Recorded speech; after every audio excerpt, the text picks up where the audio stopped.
नमस्कार दोस्तों, टॉप सनातन पर आपका स्वागत है और आप देख रहे हैं अलौकिक सत्य घटनाओं की सीरीज। पिछले एपिसोड 22 में आपने जाना था कि साधु महाशय जी अरुण कुमार शर्मा जी को रूपलाल की कथा सुना रहे हैं और उसमें वो उसको बतलाते हैं कि रूपलाल को डाकनी विद्या सिद्ध थी और उसके आधार पर डाकनी विद्या सिद्ध होने के कारण ही वह लोगों की आंखों में झांक कर उनका फ्यूचर बता सकता था, भविष्य बता सकता था। इसी सिलसिले के अंदर एक अति सुंदर षोडशी कन्या उनसे अपना भविष्य जानने के लिए अपने पिता के साथ आती है, जिसका नाम काकुली होता है। और काकुली के सौंदर्य पर मुग्ध होकर के रूपलाल उसके अंधकार में भविष्य को जानते हुए भी उससे शादी करने के लिए तैयार हो जाता है। काकुली और रूपलाल का खुशी खुशी विवाह हो जाता है और विवाह के बाद वैवाहिक दिनों के स्वर्णिम दिनों में वो कमलाक्षी नदी के किनारे बैठे हुए एक रंगीन दुनिया के अंदर सैर कर रहे होते हैं और सपने देख रहे होते हैं। अच्छी अच्छी बातें उनके बीच में चल रही होती है कि उसी समय निताई भट्टाचार्य की एंट्री होती है। यह था पिछला एपिसोड। अब एपिसोड 23 में आप जानेंगे आगे क्या होता है। अब कहानी बढ़ती है इससे आगे। दोनों कमलाक्षी नदी के किनारे रूपलाल और काकुली बैठे हुए एक दूसरे का हाथ थामे रंगीन दुनिया की सैर कर रहे होते हैं। मीठी मीठी मधुर बातों में बैठे होते हैं और बात कर रहे होते हैं एक दूसरे से कि उसी समय उन्हें किसी पुरुष का एक स्वर, गाने का स्वर सुनाई देता है। एक सुरीला स्वर उनके कानों में पड़ता है जो कि दूर किसी पुरुष के गाने से आ रहा था। दोनों नदी की तरफ देखते हैं। काकुली तो अंधी थी, देख नहीं पाती, तो रूपलाल जी जो हैं वो नदी की तरफ देखते हैं तो वहाँ नदी के पास में एक पेड़ के पास अपनी डोंगी को बांधता हुआ एक युवक उसको दिखाई देता है, जो इकहरे बदन का युवक है, काले रंग का है और जिसने गहरवे रंग के कपड़े धारण कर रखे हैं, गहरवे रंग की लुंगी और उसी रंग का कमीज पहन रखा है, जिसके बाल उलझे हुए और घुंघराले हैं, जो कि एक मीठे स्वर में कोई गीत गा रहा होता है और अपनी डोंगी को पेड़ के सहारे बांध रहा होता है। जैसे ही उस व्यक्ति की नज़र रूपलाल के पास बैठी हुई काकुली पर पड़ती है तो उसका वह गाना, वह स्वर थम जाता है और स्वर के साथ ही जैसे उसकी निश्वास भी थम जाती है। वह एक टक काकुली को देखता ही रह जाता है। तभी अचानक काकुली असहज हो उठती है और अपने पति रूपलाल का हाथ पकड़ के असहज स्वर में कहती है कि चलो घर चलो, जल्दी चलो ना, घर चलो ना। रूपलाल कहता है कि ये तुम्हें क्या हो गया अचानक। तो उसकी पत्नी काकुली कहती है कि कोई मुझे टुकुर टुकुर ताक रहा है। रूपलाल उसकी बात सुनकर स्तब्ध रह जाता है, क्योंकि काकुली तो अंधी थी लेकिन फिर भी किसी पुरुष का ताकना उसे किस प्रकार से ज्ञात हो गया। रूपलाल समझ जाता है कि काकुली की छठी इंद्रिय अत्यधिक संवेदनशील और सक्रिय है और वह रूपलाल और उसकी पत्नी काकुली वहाँ से उठकर चलने को ही होते हैं कि तभी उसी समय निताई भट्टाचार्य एकदम से सामने आ जाता है और रूपलाल को देख करके कहता है, तुम रूपलाल हो ना, तांत्रिक रूपलाल। रूपलाल कुछ बोलता उससे पहले ही वो कहता है, मुझे पहचानने में कैसे भूल हो सकती है, तुम तो रूपलाल तांत्रिक ही हो। रूपलाल कुछ बोल पाता उससे पहले वह अपना परिचय देता है कि मेरा नाम निताई भट्टाचार्य है और मैं कामरूप की कपाल भैरवी का शिष्य हूँ। कामरूप की कपाल भैरवी का नाम सुनते ही रूपलाल चौंक जाता है, क्योंकि उस कपाल भैरवी से रूपलाल परिचित था, उसकी शक्ति से परिचित था। एक बार सांप का काटा हुआ भी पानी मांग सकता है, लेकिन कपाल भैरवी का काटा हुआ वह भी नहीं। बड़ी ही शक्तिशाली थी कामरूप की वह कपाल भैरवी, शमशान को जगाकर सिद्ध किया था उसने। रूपलाल से वह पूछता है कि ये आपके बगल में जो बैठी हैं ये कौन है। रूपलाल कहता है कि ये मेरी पत्नी है। कहते ओह अच्छा, आपकी पत्नी है, क्या नाम है इनका। तो रूपलाल कहता है काकुली। वाह बहुत अच्छा नाम है, कह कर के निताई भट्टाचार्य एक जोर का ठहाका लगाता है। तभी काकुली अपने पति का हाथ पकड़ के और दबाती है और अत्यंत असहज भाव से कह उठती है, घर चलो ना, घर चलो ना। उसकी यह बात सुनकर के रूपलाल वहाँ से चल पड़ता है। काकुली और रूपलाल दोनों अपने घर की तरफ जाने लगते हैं और निताई भट्टाचार्य उन दोनों को एक टक देखता ही रहता है जब तक कि वह दोनों आँखों से ओझल न हो जाएं। इस दौरान इस मुलाकात में निताई भट्टाचार्य ने रूपलाल से उससे के घर का एड्रेस और पता भी पूछ लिया था उससे, और उसने बता दिया था कि हम जालतली में रहते हैं। इतना परिचय उन दोनों के बीच में होता है और निताई भट्टाचार्य वहाँ से ओझल हो जाता है और वो अपने घर को चले आते हैं। इसके बाद एक बार का यह अल्प परिचय धीरे धीरे मित्रता में बदलता जाता है। निताई भट्टाचार्य जानबूझकर रूपलाल से अपनी नज़दीकियां बढ़ाने लगता है। किसी न किसी बहाने से वह हर दूसरे या तीसरे दिन रूपलाल के घर आने जाने लगता है। इस प्रकार से जब निताई भट्टाचार्य का आना जाना बढ़ जाता है तो एक दिन निताई भट्टाचार्य रूपलाल से कहता है कि मैं जानता हूँ कि तुम डाकनी विद्या में बहुत माहिर हो, वह महाविद्या मुझे भी सिखाओ ना भाई। रूपलाल कहता है कि निताई भट्टाचार्य तुम तो स्वयं भी कम गुणी नहीं हो, तुम्हें इतनी बड़ी बड़ी महाविद्याएँ आती होंगी। तो रूपलाल से निताई भट्टाचार्य कहता है कि बाकी सब बकवास है, बस एक विद्या को छोड़कर बाकी सब बकवास है, बेकार है। रूपलाल पूछता है कि वह एक विद्या कौन सी है? तो निताई भट्टाचार्य कहता है कि वह एक विद्या है धूमावती विद्या। धूमावती विद्या? हाँ, धूमावती विद्या यानी रूप बदल विद्या। बोल इसके संबंध में मैं फिर तुम्हें बताऊंगा। ऐसे कहकर उनकी वार्तालाप समाप्त हो जाती है और दूसरे तीसरे दिन फिर से निताई भट्टाचार्य उसके रूपलाल के घर पे आता है और उसके सामने फिर से ये रख देता है प्रस्ताव कि मुझे अपनी वह महाविद्या सिखाओ। तो रूपलाल कहता है कि यह काफ़ी विकट विद्या है डाकनी विद्या, इसमें अपदेवताओं का कारोबार सीखने समझने में थोड़ा तुम्हें समय लगेगा। निताई कहता है कोई बात नहीं, उसको मैं तैयार हूँ समझने के लिए। तो रूपलाल हामी भर देता है। तो वो अपने जेब से गांजा और 5 कौड़ी, लाल सूत का धागा और 5 रुपया निकाल करके रूपलाल के चरणों के पास, पैरों के पास रख देता है कि आज से तुम मेरे गुरु हुए। तो ये एक तंत्र विद्या के अंदर एक सुगुण होता था कि आप इस प्रकार से कोई रख देता है तो उसको वो गुरु मान लेता है इन चीज़ों के द्वारा कि भाई आपसे तुम मेरे गुरु हुए और मुझे ये विद्या तुम सिखा दो। निताई भट्टाचार्य कहता है कि आज नहीं परसों अमावस्या है, अमावस्या के दिन सिखाऊंगा भूतनाथ की कसम। अब भूतनाथ यानी शिव की कसम खा के ये बात उसको कह देता है और निताई भट्टाचार्य अपने अंदर से बाहर निकलती हुई खुशी को दबाकर और मन ही मन प्रसन्न होता हुआ हामी भर के वहाँ से चला जाता है परसों आने के लिए। जैसे निताई भट्टाचार्य वहाँ से निकलता है, पीछे से रूपलाल पुकार के कहता है कि अमावस्या के दिन आना, यहाँ पर नहीं, मनसा पोता घाट पर, शमशान घाट में, वहाँ पर मिलूंगा मैं तुम्हें। वो कहता है ठीक है, कह करके वहाँ से चला जाता है। इधर इन सब की बातें काकुली सुन रही होती है और जैसे ही रूपलाल काकुली के पास जाता है तो देखता है कि उसकी स्याह हो गए चेहरे के ऊपर आतंक की छाया पड़ी हुई है और वो बड़ी घबराई हुई है और उसके हाथ पैर कांप रहे हैं। रूपलाल अपनी पत्नी काकुली के पास जाकर उसके शरीर पर हाथ फेरते हुए उससे पूछता है कि क्या हो गया, तुम ऐसे क्यों डरी हुई हो।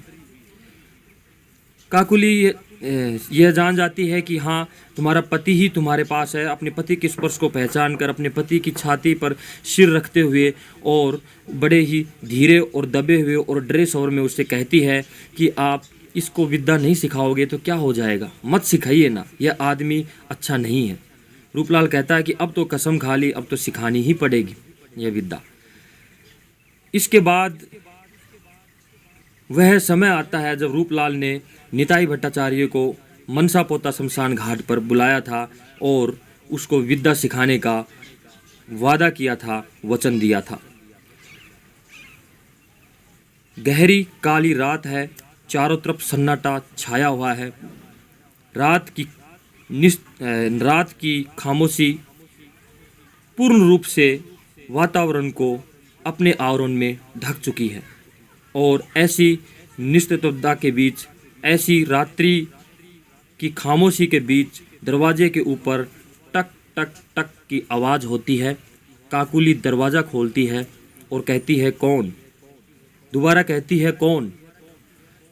तो उधर से आवाज़ आती है कि मैं निताई।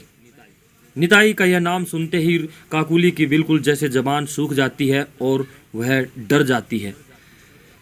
किस लिए आए हो? मेरा आदमी तो शमशान घाट पर गया है और तुम्हें भी वहीं पर बुलाया है, तो तुम यहाँ पर किस लिए आए? तो उसने कहा कि बड़ी प्यास लगी है, 1 लोटा जल चाहिए। काकुली बड़े ही विरक्त भाव से और क्रोध में बोलती है कि तुम्हें बड़ी प्यास लगी रहती है। तो उधर से निताई कहता है कि हाँ, सच कहा तुमने, मुझे बड़ी प्यास लगी रहती है।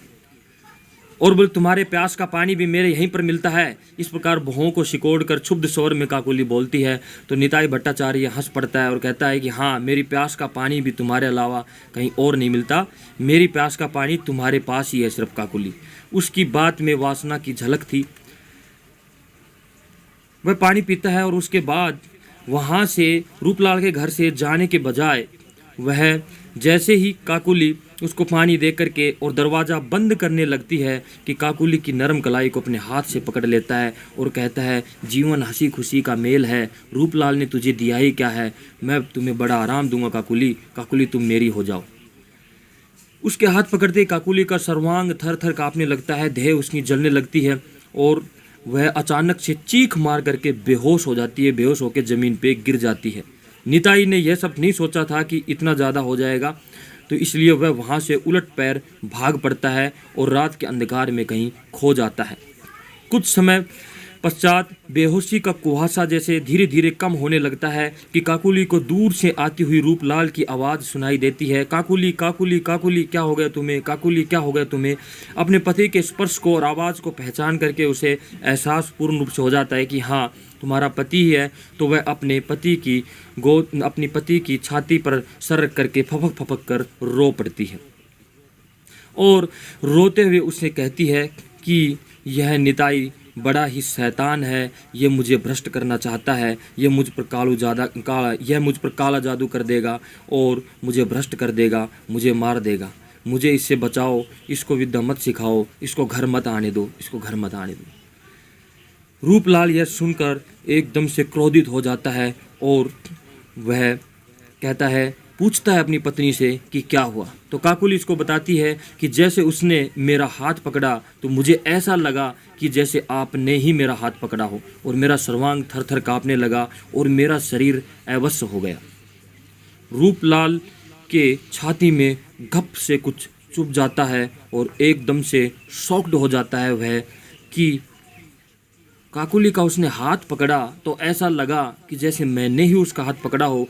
तो काकुली अवश्य नहीं बल्कि काकुली को उसने अपने वश में कर लिया था। रूपलाल यह बात समझ जाता है और वह सोचने लगता है कि क्या निताई सच में ही धूमावती विद्या का जानकार है। वह अच्छी तरह से समझ जाता है कि निताई इसको काकुली को भ्रष्ट करना चाहता है और फिर उसके मन और मस्तिष्क में काकुली का वह दृश्य कौंध जाता है जो उस समय उसने देखा था जब काकुली उससे भविष्य जानने को पहली बार आई थी। और फिर उसे अपने तिब्बती बौद्ध गुरु लामा की याद आ जाती है कि बौद्ध गुरु लामा की सिखाई हुई विद्या झूठ नहीं हो सकती। निताई अपनी पत्नी को अपने भाव में भरे ये सब सोचता रहता है। निताई नहीं, रूपलाल अपनी पत्नी को अपने भाव में भरे हुए ये सब सोचता रहता है और वह अच्छी तरह से इस बात को जान और समझ जाता है अब तक कि जो दृश्य मैंने देखा था और जो घटना इसके घटित होनी है, जो अंधकार में भविष्य है, उस अंधकार में भविष्य का शनि, काकुली के भविष्य का शनि, यह निताई भट्टाचार्य ही है। यह समझ करके वह काकुली को कहता है कि कोई बात नहीं काकुली, आज से मैं कहीं नहीं जाऊंगा और यहीं तुम्हारे पास रहूंगा और तुम्हें किसी भी प्रकार से डरने की कोई आवश्यकता नहीं है, तुम्हें कुछ भी नहीं होगा। और यहाँ पर सुदामा भी रहेगा। सुदामा रूपलाल के नौकर का नाम होता है और मैं भी यहाँ पे रहूँगा क्योंकि रूपलाल अपनी डाकनी विद्या के बल पर काफ़ी प्रसिद्ध हो चुका था और काफ़ी धन दौलत शोहरत उसने अपने जीवन में कमाई थी।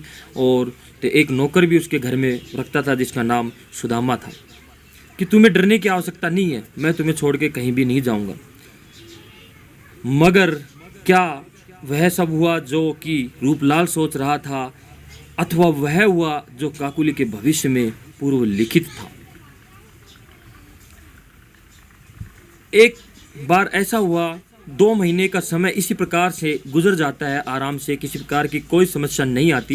लेकिन 2 महीने के समय गुजरने के बाद में वहाँ के कमिश्नर साहब शामली के जंगलों में आते हैं अपने विलायती दोस्तों के साथ शिकार खेलने के लिए, और शामली के जंगलों में उन्होंने अपना डेरा जमा रखा है। वहाँ उनको पता लगता है कि रूपलाल एक ऐसा व्यक्ति है जिसको डाकनी विद्या सिद्ध है और जो किसी का भी भविष्य देख करके बता सकता है सही सही। तो उसकी कीर्ति के बारे में सुन करके कमिश्नर साहब को भी अपने भविष्य के बारे में जानने की इच्छा जागृत होती है। भला कौन मनुष्य ऐसा है जिसको अपने भविष्य के बारे में जानने की उत्सुकता न हो। तो कमिश्नर साहब को भी ये उत्सुकता जागृत होती है उनके मन में। तो वह अपने कुछ कर्मचारियों को भेजते हैं रूपलाल को बुलाने के लिए कि उसको यहीं बुला लाओ। अब जैसे ही रूपलाल के पास बुलावा आता है तो रूपलाल तो घर से जाना नहीं चाहता था, लेकिन सरकारी बुलाहट थी इसलिए रूपलाल को जाना पड़ा। रूपलाल जाने से पहले अपनी पत्नी से कहता है कि तुम चिंता न करो, मैं सांझ ढलने से पूर्व ही तुम्हारे पास आ जाऊंगा और फिर मेरे पीछे से सुदामा भी रहेगा, तो तुम्हें किसी प्रकार से घबराने की कोई आवश्यकता नहीं है। शाम होने से पहले पहले मैं 100% तुम्हारे पास वापस आ जाऊंगा। काकोली के मन में एक डर सा छाया रहता है, लेकिन किसी तरह से पति की बाध्यता को समझते हुए भी उसकी बात पर वह विश्वास करती है और डगमगाए मन से हामी भर देती है। और वह कर भी क्या सकती थी, और रूपलाल को जाना अवश्य था और रूपलाल 100% श्योर था कि मैं शाम होने से पहले ही आ जाऊंगा। इस प्रकार से सुदामा को वहाँ छोड़ करके और रूपलाल वहाँ से कमिश्नर साहब के बुलाने पर वहाँ पर चला जाता है कमिश्नर साहब का भविष्य बताने के लिए। आगे कहानी में अब क्या होगा? क्या कमिश्नर साहब के वहाँ से रूपलाल लौट पाएगा सांझ होने से पहले? क्या रूपलाल सांझ हो जाएगी और रात हो जाएगी तब तक भी क्या काकुली के पास नहीं लौट पाएगा? यदि नहीं लौट पाएगा तो क्या होगा आगे कहानी में? क्या तिब्बती बौद्ध लामा गुरु ने रूपलाल को जो विद्या सिखाई थी, उस विद्या के बल पे जो उसने उसका भविष्य देखा था वह सत्य साबित होगा? और यदि सत्य साबित होगा तो क्या यह बात सत्य थी कि उसके जीवन का शनि निताई भट्टाचार्य ही था जो कि रूपलाल सोच रहा था, या था कोई और? आखिर ऐसी क्या मजबूरी हो गई थी कि इतने धन धान से संपन्न होते हुए भी रूपलाल को मांगनी पड़ी भिक्षा, और वह एक फटे हाल में भिखारी की तरह भिखारी की मौत मरा? ऐसी क्या मजबूरी थी कि रूपलाल को मांगनी पड़ी जज से अपनी ही फांसी की सजा? और क्या धूमावती विद्या का अस्तित्व सच में था भारतीय तंत्र विद्या में? और क्या निताई भट्टाचार्य जानता था सच में ही धूमावती विद्या अथवा नहीं? तो क्या होगा काकुली का भविष्य? क्या रूपलाल बचा पाएगा काकुली को, और क्या रूपलाल बदल पाएगा काकुली के भविष्य को? और क्या होगा काकुली और रूपलाल के सुखद वैवाहिक जीवन का? यह सब जानने के लिए आप देखिए हमारे अलौकिक सत्य घटना का एपिसोड नंबर 24, जो आपको मिलेगा आने वाले शनिवार को। तो मैं मिलूंगा आपको आने वाले शनिवार में इन सभी प्रश्नों का उत्तर देने के लिए। तब तक के लिए देखते रहिए टॉप सनातन। नमस्कार, जय हिंद, जय भारत, जय श्री राम।